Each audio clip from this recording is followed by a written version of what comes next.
Então, vamos retomar também o que a gente discutiu já em aula, as cadeias e as teias alimentares. Lembrando que cadeia alimentar é uma sequência de relações alimentares onde um organismo serve de alimento para o outro, tá? Então, você vai ter aí os produtores, os consumidores e os decompositores. Vamos relembrar primeiro quem que vai começar, sempre quem começa uma cadeia alimentar são aqueles que produzem seu próprio alimento, que são os seres fotossintetizantes, ou seja, eles fazem fotossíntese, que é o processo que vai utilizar a energia do sol para produzir o seu próprio alimento. Então, as algas, né? As algas, algumas bactérias, que são as cianobactérias, e as plantas. Então, esses organismos conseguem produzir a matéria orgânica, que no caso vocês se lembram que é a glicose, e, portanto, esses são os que começam a cadeia alimentar, tá? Então, a gente vai ter aqui os produtores, que são os autótrofos, esses que nós acabamos de ver, que fazem seu próprio alimento. Aí, na sequência, você vai ter um animal, um organismo herbívoro, que se alimenta desses autótrofos, que vai ser o consumidor primário. Por quê? Porque ele é o primeiro a consumir a planta, por exemplo. Aí você tem um animal que vai comer esse organismo aqui. Então, ele vai ser o secundário. Aí você vai ter o outro carnívoro que se alimenta do secundário, o quaternário, enfim. Lembrando que a seta, ó, é quem serve de alimento para quem? Então, o produtor, a planta, serve de alimento para o organismo herbívoro, que serve de alimento para o carnívoro, para o outro, e todos eles servem de alimento para os decompositores quando eles morrem, né? Então, vamos ver aqui um exemplo.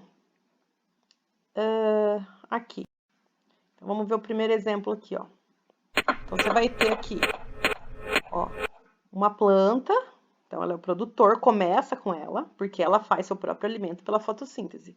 Serve de alimento para a lagarta. Então, a lagarta é o consumidor primário, porque ela é a primeira que se alimenta da planta. Aí você vai ter um lagarto que se alimenta dessa lagarta. Então, o lagarto é o consumidor secundário, porque o C1 serve de alimento para o C2. E aí você tem um gavião que se alimenta desse lagarto. Então, o lagarto serve de alimento para o gavião é o consumidor terciário, é o C3. E todos eles, observem as setas aqui, servem de alimento para os fungos, que são decompositores, quando eles morrem. Vendo aqui um segundo exemplo, você tem aqui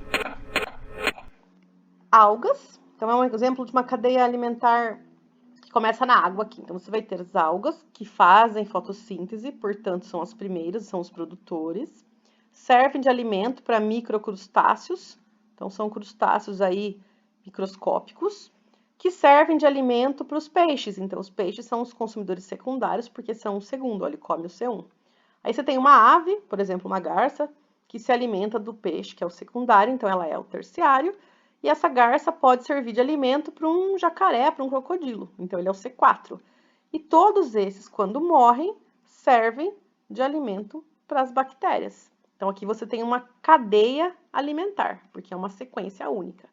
Porém, o que a gente observa na natureza, na verdade, é a ocorrência de teias alimentares, que são várias cadeias alimentares entrelaçadas.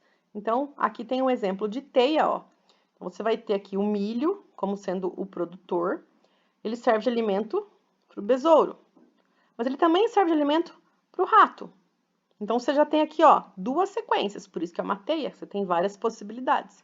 Aí, esse besouro serve de alimento para o sapo. O rato serve de alimento para a coruja e pode servir de alimento para a cobra. O sapo também pode servir de alimento para a coruja e para a cobra. E a cobra pode servir de alimento para a coruja. Então, você percebe que você tem várias, ó, setas aqui, várias possibilidades. Atenção aqui que o rato, ele pode ser tanto C1, quando ele come o milho, então ele vai ser consumidor primário, mas quando ele come o besouro, porque o rato é onívoro, ele se alimenta tanto de vegetais quanto de animais, ele passa a fazer o papel de C2, comendo o besouro. Então, aqui é o exemplo de uma teia alimentar, ok?